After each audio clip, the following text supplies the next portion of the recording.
Hello student, मैं राहुल शर्मा आप सभी का विवेकानंद स्कूल की ऑनलाइन क्लास में स्वागत करता हूँ। हम यहाँ से अपना 5th चैप्टर पढ़ रहे थे, जीवन की मौलिक इकाई कोशिका।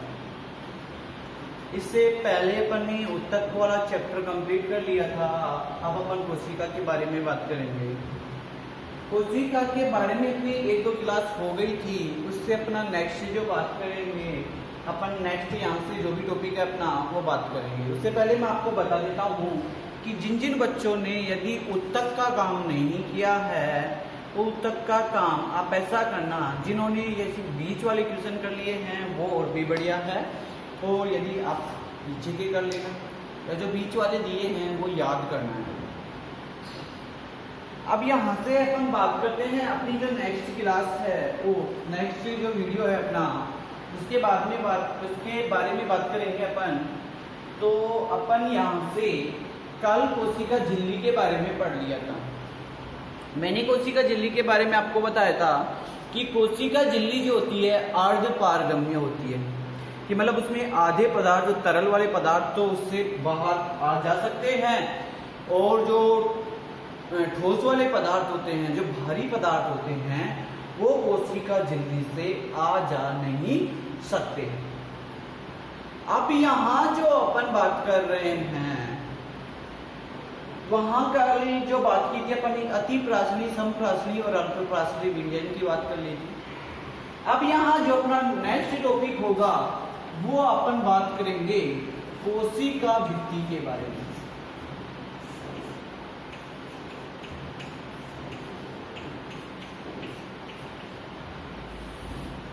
इसके बारे में बात करेंगे अपन कोशिका भित्ति के बारे में। अब देखिए अपने पास जैसे ये कोशिका भित्ति है, और इस कोशिका भित्ति की बात कर रहे हैं अपन।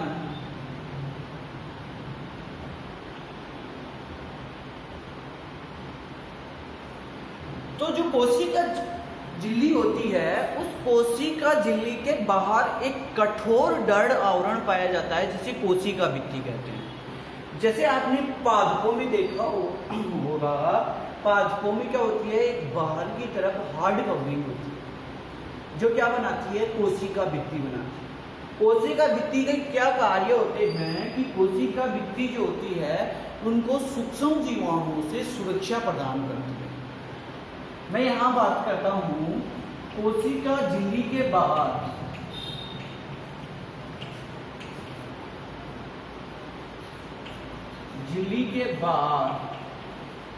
एक कठोर दृढ़ आवरण पाया जाता है।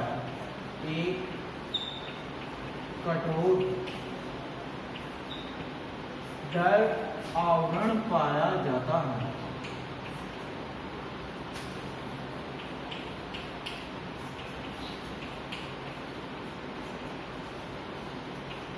जिसे कोशिका भित्ति कहते हैं। कोशिका भित्ति। अब देखिए मैंने कल आपको क्या बताया था कि जब ये कोशिका होती है और इस कोशिका के मध्य केंद्र उपस्थित होता है, और इसमें क्या होता है, कोशिका द्रव्य उपस्थित, जो पानी है उसे कोशिका द्रव्य कहते हैं। तो एक बात ध्यान रखिए, जिस कोशिका में यदि कोशिका द्रव्य उपस्थित है तो वो कोशिका जीवित है, वो काम करेगी। और यदि किसी कोशिका में कोशिका द्रव्य अनुपस्थित है तो वो मृत कोशिका रहेगी, यानी वो काम नहीं करेगी। तो कोशिका भित्ति भी कुछ ऐसी होती है कि इसमें के अंदर कोशिका द्रव्य नहीं होता। कोशिका द्रव्य नहीं होता है तो ये क्या करती है, जो ये कोशिका भित्ति है ये क्या करती है, मृत कोशिका की तरह कार्य करती है। जैसे ये कोशिका झिल्ली है और इस कोशिका झिल्ली के मान लो बाहर ये एक आवरण बन गया, प्रोटेक्टेड आवरण बन गया,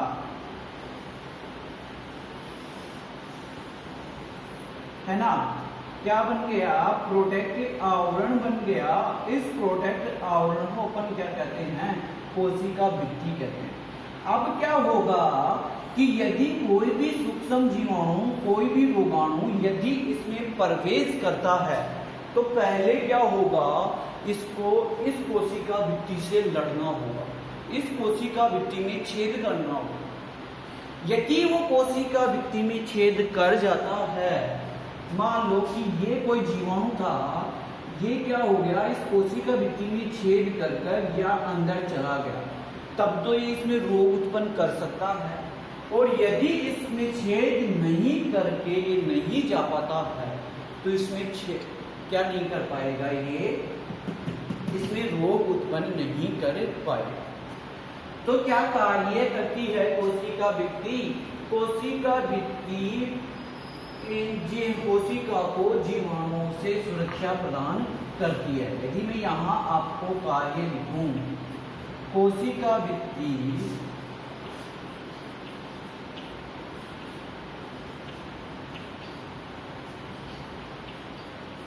कोशिका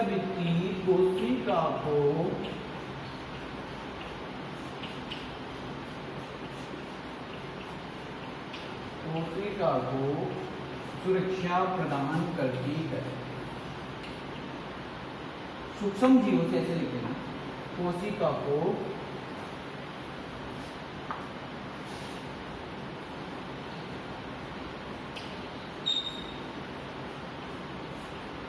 सूक्ष्म जीवों से सुरक्षा प्रदान करती है, सुरक्षा प्रदान करती है। ठीक है, तो क्या है, कभी कभी अपन को एक कार्य भी पूछ लिया जाता है कि कोशिका भित्ति के कार्य बताइए। तो कोशिका भित्ति के क्या क्या कार्य हो गए? पहले तो ये कोशिका भित्ति कोशिका को सूक्ष्म जीवों से सुरक्षा प्रदान कर रही है, और दूसरी क्या ये है, और ये दूसरा भी लिख सकते हो आप इसमें, ये जल की हानि को रोकती है, कि एक वाष्पोत्सर्जन की क्रिया होती है। वाष्पोत्सर्जन का मतलब होता है जैसे धूप होगी और उस धूप में पादप से क्या होता है, पानी उड़ने लग जाता है, वाष्प बनकर उड़ने लग जाता है। अब जब ये इसको सुरक्षा प्रदान कर रही है तो बहुत कम मात्रा में पानी उड़ पाएगा, तो इससे बात कर सकते हैं अपन, ये दूसरे कार्य को बात करेंगे अपन कि ये जल की हानि को रोकती है। यह है जल की हानि को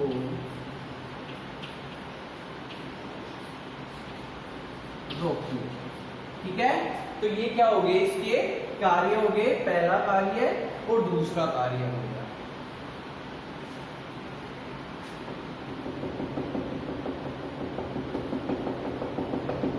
अब अपन इससे आगे का जो बात करेंगे, अपना टॉपिक आएगा केंद्र।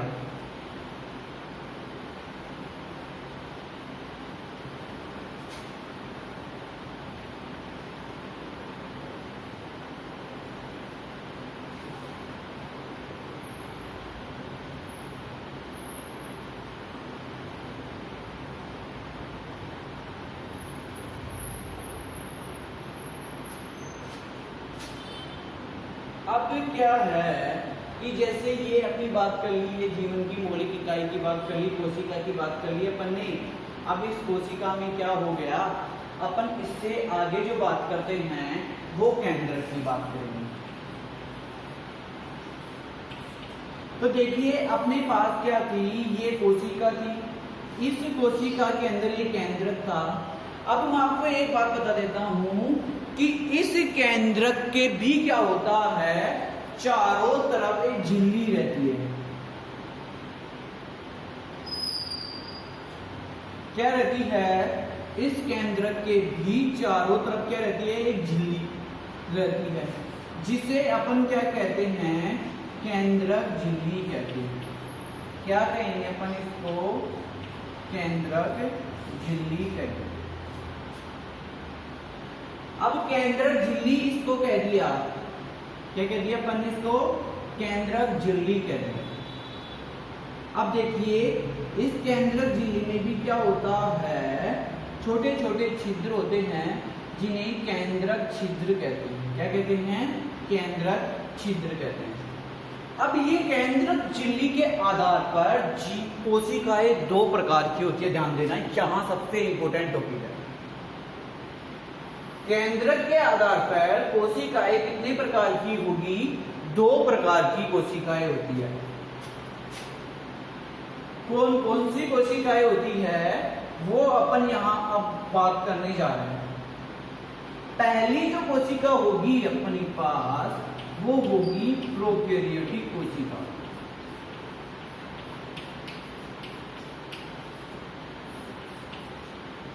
कौन सी कोशिका?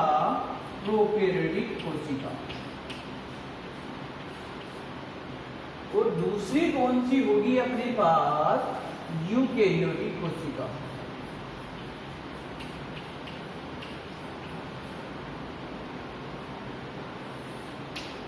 प्रोकैरियोटिक कोशिका और कौन सी होगी? यूकैरियोटिक कोशिका। अब यदि मैं बात करूं यहां से, इस कोशिका को हटा देता हूं। कोशिका ही कहते हैं वैसे प्रोकैरियोटिक कोशिका और यूकैरियोटिक कोशिका, लेकिन यहां बोर्ड के लिए स्पेस नहीं है। अब देखिए प्रो का मतलब होता है अविकसित।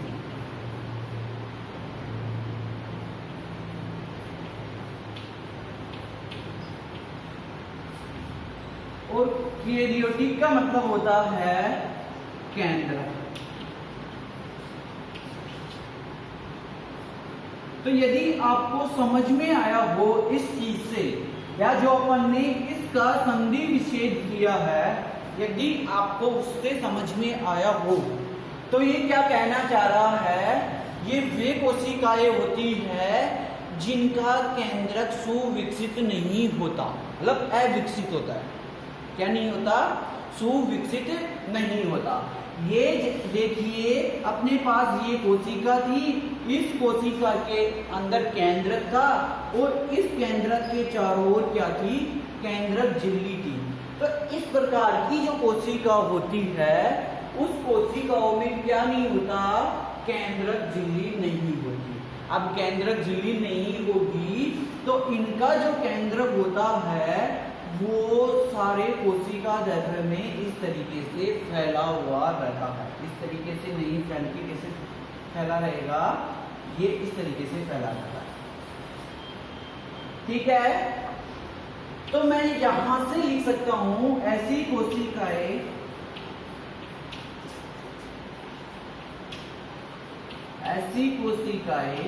जिनमें सुविकसित केंद्रक नहीं पाया जाता है, जिनमें सुविकसित केंद्रक नहीं पाया जाता है। सुविकसित केंद्रक नहीं पाया जाता, नहीं पाया जाता। सुविकसित केंद्रक नहीं पाया जाता कहने का तात्पर्य है कि इनका जो केंद्रक होता है वो पूरे कोशिका द्रव्य में फैला हुआ रहता है। अब देखिए यहाँ पता नहीं आपको दिख रहा है कि नहीं दिख रहा, लेकिन आप सभी को क्या करना है, यहाँ जैसे नीचे कंटिन्यू यहाँ से जैसे करके आपको लिखना है। जैसे का मतलब होता है यहाँ उदाहरण कि ये प्रोकैरियोटिक कोशिकाएं किन किन में पाई जाती है। तो जीवाणुओं में,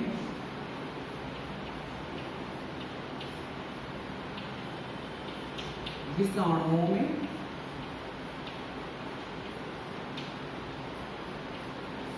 और जीवाणु भोजी, और जीवाणु भोजी ये जीव है, इनमें पाई जाती है। बैक्टीरिया, वायरस और जीवाणु भोजी। जीवाणु भोजी की संरचना कुछ इस प्रकार होती है। इसकी 6 टांगे होती है।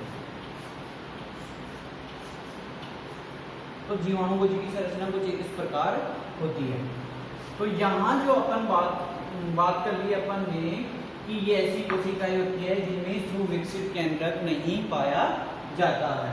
और इसके उदाहरण पढ़ लिए जीवाणु, विषाणु, जीवाणु, विषाणु या जीवाणु, विषाणु और जीवाणु भोजी।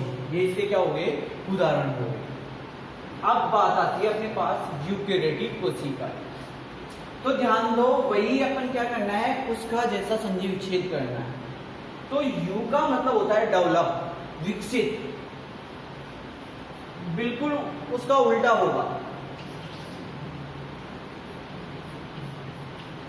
यू का मतलब क्या होता है, विकसित, और कैरियोटिक का मतलब क्या होता है, केंद्रक। क्या हो गया, केंद्रक। तो ऐसे कोशिकाएं जिनमें सुविकसित केंद्रक पाया जाता है, ऐसी कोशिकाएं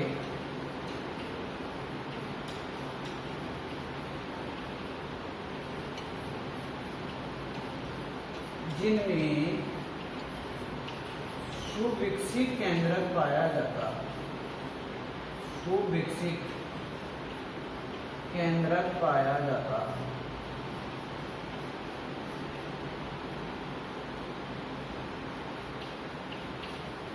उन्हें अपन क्या कहेंगे, यूकैरियोटिक कोशिकाएं कहेंगे। इसमें भी आपको जैसे करके लिखना है, क्या लिखोगे, पादप व जंतु कोशिका, पादप व जंतु कोशिका, पादप व जंतु कोशिका लिखना है। तो आपकी ये प्रोकैरियोटिक और यूकैरियोटिक दोनों कोशिकाएं कंप्लीट हो गई। अब इस केंद्रक को तो यहीं पे कंप्लीट कर लेते हैं अपन, फिर नेक्स्ट वीडियो में अगले की बात करेंगे। तो देखिए अपने पास इस केंद्रक की जो अपन बात कर रहे हैं, तो इस केंद्रक में क्या क्या होता है। जैसे केंद्रक है, इस केंद्रक के अंदर क्रोमोसोम होंगे। क्रोमोसोम का मतलब होता है गुणसूत्र। क्या होंगे, क्रोमोसोम, जिन्हें अपन क्या बोलेंगे, गुणसूत्र। ठीक है, गुणसूत्र जो होते हैं जन्म की क्रिया में शामिल होते हैं। एक मनुष्य में 23 जोड़े गुणसूत्र पाए जाते हैं, जिसमें 22 जोड़े गुणसूत्र तो समान होते हैं, और जबकि उस 22 जोड़ों में से एक जोड़ा अलग होता है। यदि बात करें स्त्रियों या मादाओं में, तो वो एक जोड़ा जो होता है वो XX होता है, और यदि नर में बात करें तो XY होता है। वो अपन आगे बात करेंगे जनन वाले टॉपिक पे। तो यहाँ जो अपन बात कर रहे हैं, गुणसूत्र होते हैं। इस गुणसूत्र के अंदर जो होते हैं जीन होते हैं, और जीनों के अंदर आनुवंशिक पदार्थ होता है।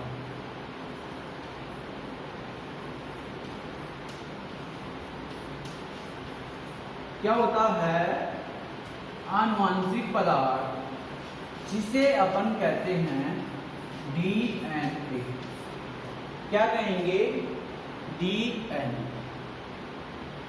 DNA की पूरी मतलब फुल फॉर्म होती है डीऑक्सीराइबोन्यूक्लिक अम्ल। क्या लिखेंगे अपन, DNA की फुल फॉर्म, क्योंकि ये भी पूछ लिया जाता है आपके में कि DNA का पूरा नाम बताइए। तो आपको क्या करना है, डीऑक्सी राइबोन्यूक्लिक अम्ल, राइबोन्यूक्लिक अम्ल, ये क्या है आपके पास, डीएनए का पूरा नाम, डीऑक्सी राइबोन्यूक्लिक अम्ल। क्लियर यहां से। अब यहां के बाद में अपन बात कर रहे हैं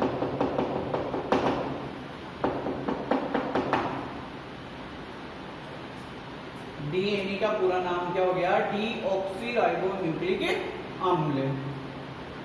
अब देखिए आपको एक बात ध्यान रखना है, 1831 में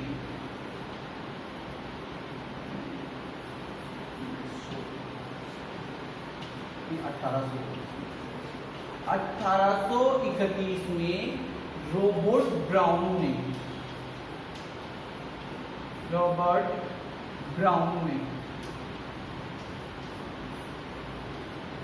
ने केंद्रक की खोज की थी।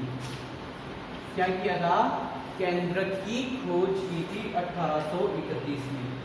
तो ये क्या हो गया, अपना केंद्र कंप्लीट हो गया। इसके बाद में अपन इसका कोशिका गर्भ पढ़ेंगे और कोशिकांग के बारे में पढ़ेंगे। तो सब तैयारी करके आना। अपन उसमें जो है एक एक कोशिकांग के बारे में पढ़ेंगे, क्या होता है वो लगभग, जैसे अगर अपन को सबको तैयारी अच्छी रहेगी तो क्या करेंगे, एक कोशिकांग को कंप्लीट करने में कम से कम 1 क्लास लग जाएगी, अच्छी तरह समझेंगे। तो ये वीडियो जरूर देख के आएगा और इससे पहले का वीडियो भी जरूर देख के आएगा, क्योंकि इससे रिलेटेड ही है सब कुछ। धन्यवाद।